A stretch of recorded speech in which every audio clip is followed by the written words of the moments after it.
Hello, my fellow Americans. I'm Bill Lipinski, and this is Two Guys on Politics. And next up is the number one guy, my good friend, Ray Hanania.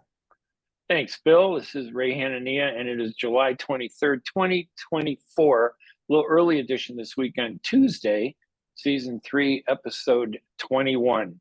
And we're going to be talking about the obvious story, the aftermath of Biden resigning from actually standing down, I think is the term he used, not to run for re-election, and what looks like a DNC push for Harris.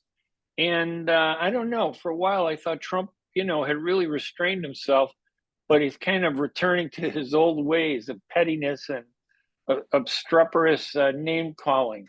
So I don't know what we're in for, but Bill, first of all, I think both of us kind of expected Biden to step down, correct? Didn't you think that was inevitable?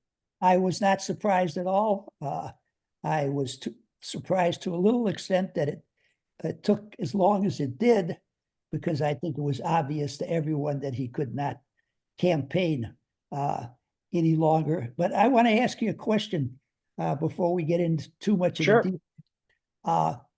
If he cannot campaign for re-election, he doesn't have the stamina to do so, he doesn't have the mental process to do so. Yeah. You think he can still be president of the United States? I know that's where you were going. At Article 25, isn't that what it is? Is that Article 25 or? I believe so. Yes. And it raises a question because when they announced, there are rumors going around that when they announced he had COVID, the rumors are that he actually had a minor stroke, and it became a real serious. The bottom line is we don't know what the truth is. No. And this is all being manipulated, of course, by the Democratic insiders. Whoever was manipulating Biden is now manipulating the system. I'm going to guess it's the Clinton people. Maybe it's some of the Obama people and what Donald Trump refers to as the swamp. And they're manipulating everything. And I don't know if we're ever going to get to the truth of what really is happening. But the one truth, and I will give Biden credit, whatever it was that pushed him out, it was a smart move for him, because now he'll be remembered as the guy who stepped out of the way from his perspective at a high point, rather than going down into defeat and being further embarrassed and dragging the country down with him. So I applaud him for doing that was a tough decision, and he did it, and he should get some credit for that, I think. I agree with you. He definitely should get some credit for that. I think he'd get even more credit, if he would announce, that he was stepping down from the presidency. But I don't think that's going to happen, because I don't think the Democratic Party and the movers and shakers in the Democratic Party want her to be in a position to have to govern the country or try to govern the country and expose herself to a lot of positions that she might have prior to the convention. Yeah, and I think, though, that the country's been leaderless for the last couple of years, and I don't know what damage it does to remain this way until mid-January, the middle of January, the beginning of January, when they swear in a new president. I don't know who that president is going to be be honest with you. I thought maybe Trump had come around and became a nicer, kinder and gentler Donald Trump, who's going to avoid the pettiness and the anger and focus on his ideas and his policies. It almost looked that way. He's in such a position where he could get away with it. But, he just couldn't stop himself. He cannot help himself to jump back in the mud at the edge of a deep curb and start throwing names and calling people names, and Harris doing the same thing. When Joe stepped down, made his announcement, you would think that Trump, another occasion for him to be very magnanimous and speak very highly of Joe. Yes. But what did he say? Crazy Joe, has, I don't know what came after that, because I didn't really read it anymore, but he called him Crazy Joe right off the bat. It's embarrassing, and it really just reflects the problem that Trump really has. It's not just about issues. I mean, we can disagree with some issues, we can agree with some issues, but his personality doesn't allow for doing what's best for the United States and the American people. It's all about him. And Absolutely. anybody he hates, when he attacks people, it's about him. It's not about attacking people who are attacking America. He spends more time attacking Americans than I've heard him attack foreigners who are trying to destroy this country. The Iranians, the North Koreans, the Russians, the Chinese, they're all laughing. You know, this is like a circus. And it's really embarrassing to see all this happen. Well, But what did you go ahead?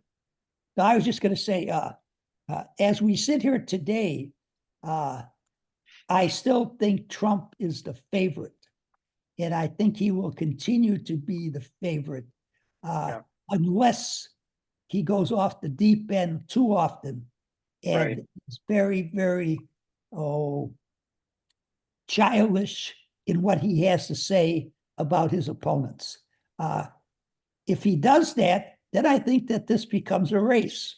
And I do not think that Kamala Harris is a good candidate, because I don't think that she has really accomplished much during her lifetime. She certainly didn't do much for the border, that's for sure, when Joe put her in charge of the border. And she just doesn't seem to have played a prominent role in his administration. She certainly isn't a very good speaker. There's no question about that.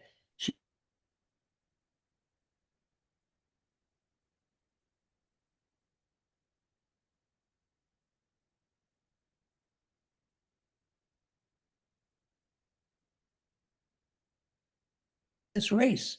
And, you know, I don't know which one is going to be a poor president as far as I'm concerned. But that's the way I look at it right now, Ray. How do you look at it?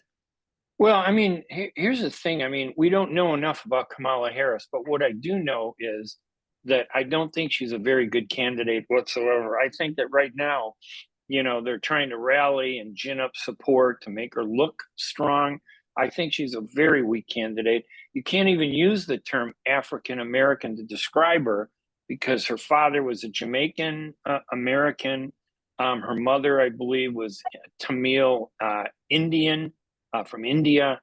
And I'm not saying there's anything wrong with that, but the most you can say about her is that she may, you know, represent the quote unquote Black community in a way, as much as she might represent the India community in the same way. And outside of those two constituencies, I don't know if she has a lot of respect in the country. I know the Democrats want to keep control of, you know, the White House. They don't. There are a lot of people who don't like Trump are going to go for anybody but him. But you know, there's some flaws and some problems with Kamala Harris. For example, you know, when there were, I have to look into this, but when she was the senator and attorney general, before that, in California, she supported funding criminals who, you know, programs to help criminals who then went out and committed more crimes. These rumors were just, the irony here is it's been almost 4 years of Kamala Harris being vice president, and I don't think anybody really knows her, because she's been so absent from politics that now we're forced to kind of look at her and dig up whatever it was that she did, right or wrong. And this is going to be, I don't think the Democrats can overcome that hurdle. And I agree with you that Trump obviously is a much more popular candidate with his base, but I still am concerned that his pettiness is going to lose votes. I don't think those votes go to Harris. I think votes that he loses go to other candidates. And I think I saw a poll from John Zogby poll, that shows that Robert F. Kennedy's numbers are rising quickly. So we might see 3 candidates, you know, strong candidates in this election. The bottom line is, it's bad for our country. This whole problem that we see, this whole process, the games that the DNC is playing to manipulate this, the way they did with Bernie Sanders in 2016 to orchestrate the coronation of Hillary Clinton, who really kind of led the Democratic Party into this big mess that we're into today. If we had had a better candidate than her, I don't know if Bernie Sanders could have beat Trump, but he was certainly a better candidate than Hillary Clinton. Well, you talk about JFK Jr. or RFK Jr., and he is gaining strength. He's a very interesting candidate. But I have to say, I think you said that we would have 3 strong candidates. I think we'll have 3 weak candidates. Yeah, that's the problem. Put 3 of them together, they are not really going to measure up as presidential timber. Now, I know that Trump has already been there, but he did lose an election. As an incumbent president, he lost to an individual who was a rather weak candidate in the first place, Joe Biden. Okay? Yeah. So I don't think he was that strong of a candidate. We know that Kamala isn't. Kennedy, it depends upon how many states he gets on. Once again, it depends upon what he has to say. I mean, he comes up with some outlandish things from time to time also. Yeah. That help him. I think any support that he's gaining is because the electorate don't want to vote for Trump. They don't want to vote for her. So they just, they feel like they have to vote, so they're going to vote for him. It's a terrible situation for this country. Absolutely terrible situation. Now, we don't know who Harris is going to pick for her vice president, or that the DNC is going to pick for her vice president, because clearly she's not in control of anything either. I just don't believe it. I do believe that she's being controlled the same way Biden was being controlled. They're going to orchestrate a coronation way before the Democratic convention in August. And it's really disappointing, because the bottom line is America has no say in what's happening. We're being dragged into a fight, and nobody's talking about real issues. All they're talking about is how bad each side is.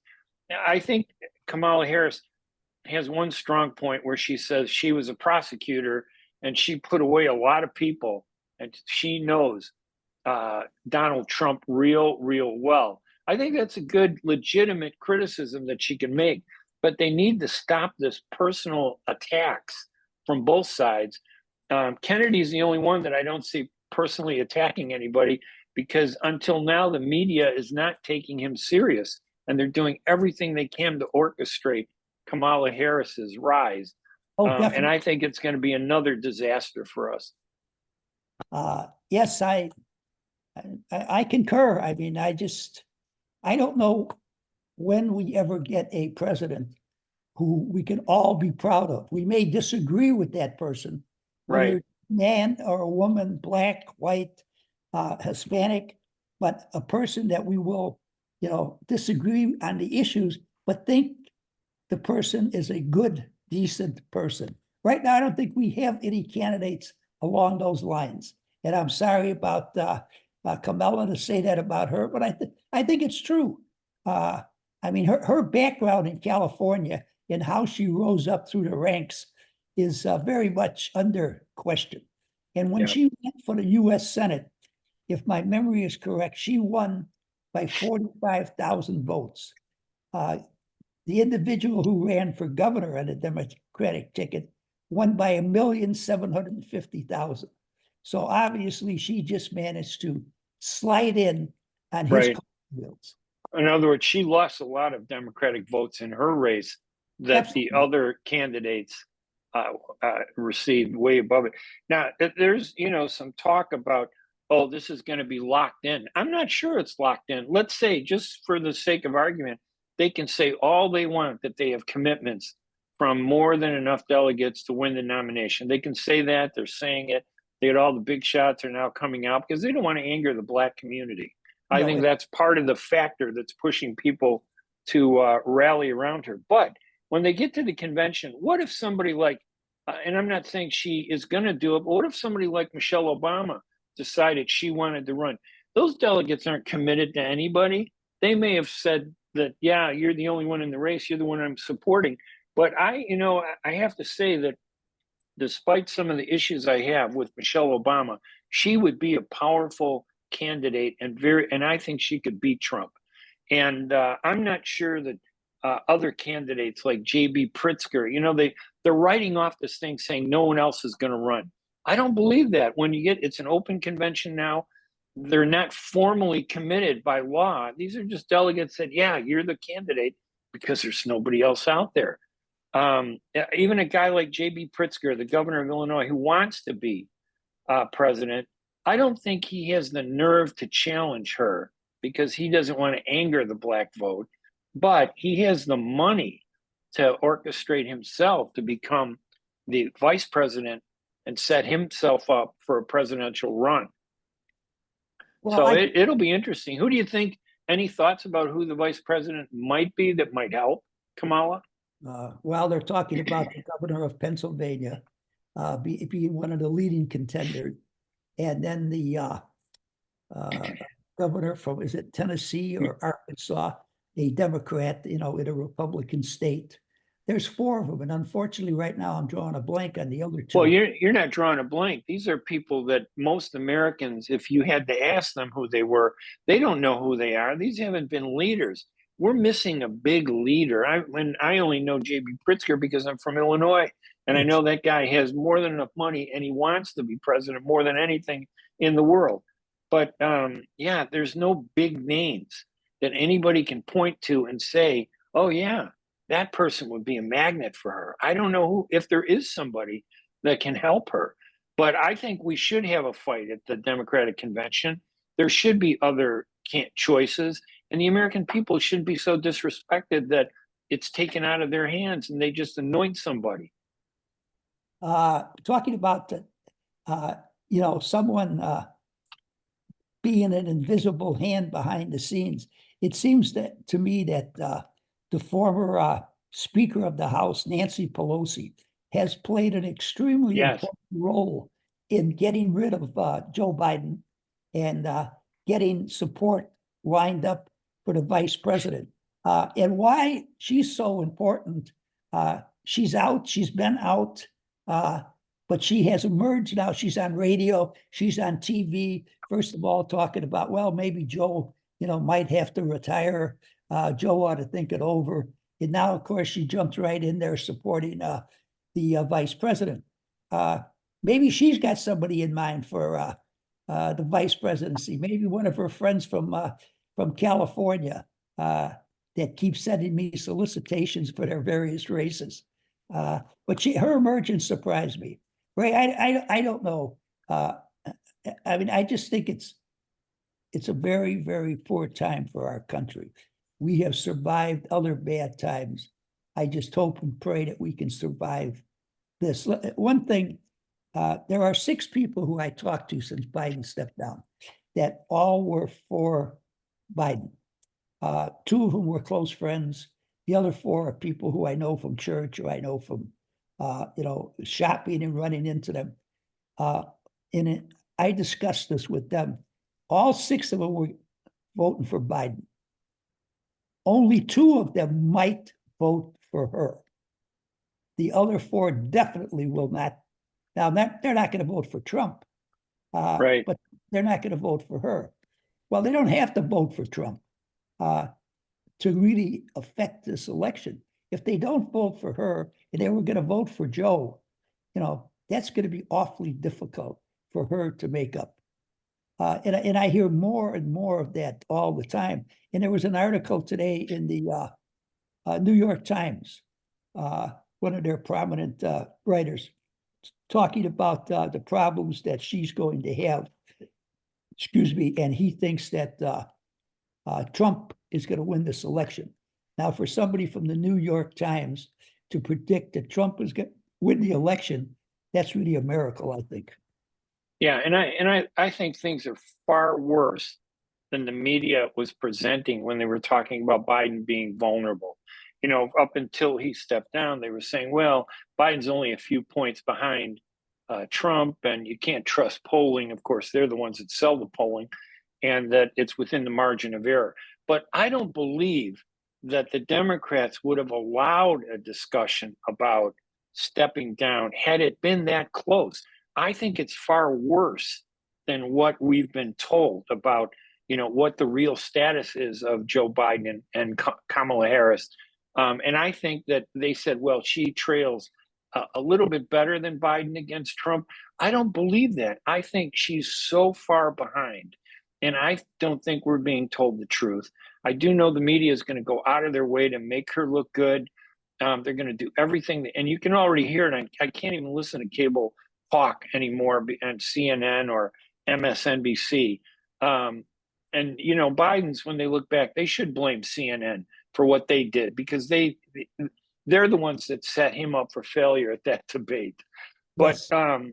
I just don't believe she's a strong candidate.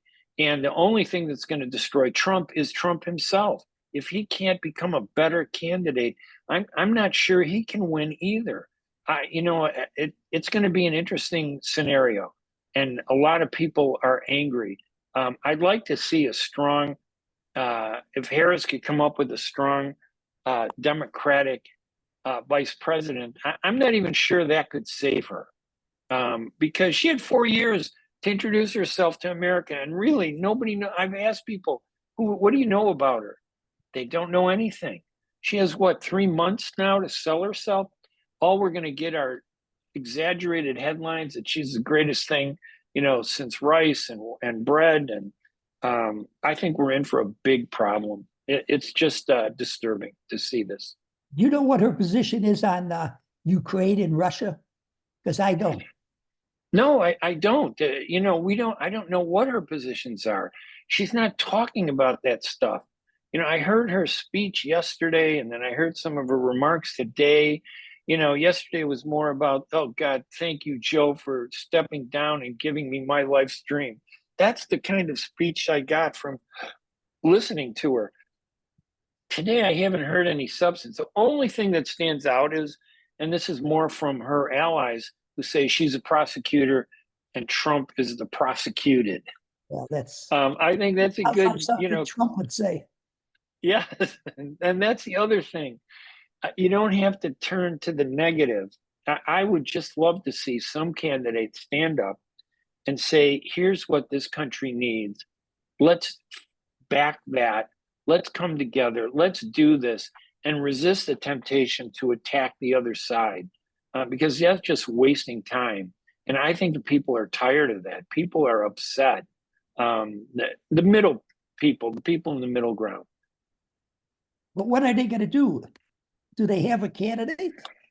No, see, that's part of the problem. Well, that is part. Listen, maybe there's somebody smart, like that reflects the middle ground, like you and me, who at the convention might stand up and say, I want to run, and maybe they put their name up, and maybe they say some of the things we're saying. But that's the problem with the Democratic Party today. They're afraid to say what needs to be said. And they're so hateful of Trump. They hate Trump more than they love themselves, I think.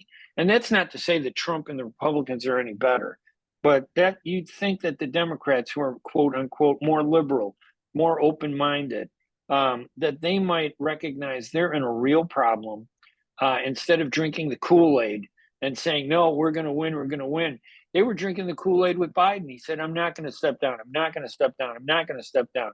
And for some reason, when an official says they're not going to do something for three or four times, they end up doing it. Well, yeah, it's amazing to me that how supportive publicly a lot of people in the news medium were for Joe Biden. He should stay in. He's really not bad. He just had a bad night. He'll continue to be a great president like he has been for the last 4 years.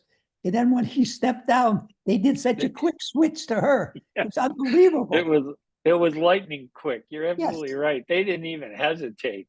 No, not at all. Kamala Harris had an opportunity. A friend pointed this out to me, that she could have shown leadership during that hearing. I think it was a Senate hearing on the Secret Service, where they were grilling the head of the Secret Service, that woman Cheadle, I think is her name. Why didn't Kamala Harris, to show leadership, step in and say, I'm firing her. because she didn't do her job, and not just because it's Donald Trump, but it was somebody who was running for president, regardless of what party, regardless of who they were. She did a poor job, and I'm taking her out. Yeah, but That would have been. she can't do it. She's not the president. Joe's still the president.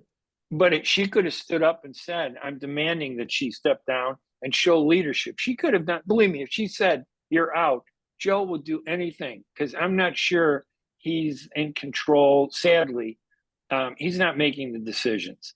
So if Kamala Harris said that, the people around Joe would have said, yeah, that's a great idea, let's do it. But they're not thinking strategically. They're thinking emotionally. And race is playing a big part of this. Oh, no question. And I think that, they're turning to the big unwinnable issues like gun control and abortion. The world is divided on those issues. You're never going to bring them together. We certainly could use some leadership there. But the one issue that I'm hoping they may discuss is immigration. But I don't see either side solving the problems that we have, or acknowledging how bad the economy is. She's not going to acknowledge it, right? Because they're saying it was the best economy ever because of Biden. Right. And Trump said he had the best economy ever. So, and many of the people in the middle just keep getting squeezed and squeezed. Just go to the grocery store. Just go buy some gas, and you'll see how much it's squeezing the great American middle class. And the gas, the oil companies and gas station owners and the gasoline companies, there's a sleight of hand going on. It used to be the three different types of gasoline. We'd have unleaded, premium, and the highest quality. It used to be a 10-cent difference between all those grades. Today, you're talking about a difference of 50 to 70 cents between each grade. So the highest grade is almost $1.50 more than unleaded. So not everybody is using unleaded. People are paying gas prices that are over $5, almost $6 a gallon, but they won't talk about that. They focus on the worst aspects of our economy, saying, hey, that's not too bad. $4 a gallon. $4 a gallon, that's bad for the lowest form. It's almost $6 for the highest premium unleaded. So we're in a real bad situation, and nobody's talking to us about that. Nobody. Nope. And I hate to be so negative. Okay. I know. I'm an optimistic person. I've always been an optimistic person, but you show me the silver lining in the cloud that is hanging over the United States of America at the present time. And I will once again be an optimistic person. But until that happens, I have to just feel like, I don't know how to explain it. And I really don't know what else to say than what I've already said today. Yeah, me too. Listen, Bill, this is kind of a depressing, two guys on politics podcast today. It's not as exciting as, you would have thought, that people might have thought, oh, we got a new candidate for president. No, we have the same person who's done nothing for 4 years. We got the same guy who has been mean and petty and vicious. Those are our two choices. That's horrible. And I don't see another serious alternative out there. Maybe Robert F. Kennedy Jr., but so far he has been AWOL from the important issues. And he needs to get off his platform about some of these crazy ideas that he has and talk about what I guess I'm saying that nobody's connecting with the real American people in this country, and they're lost, they're despondent.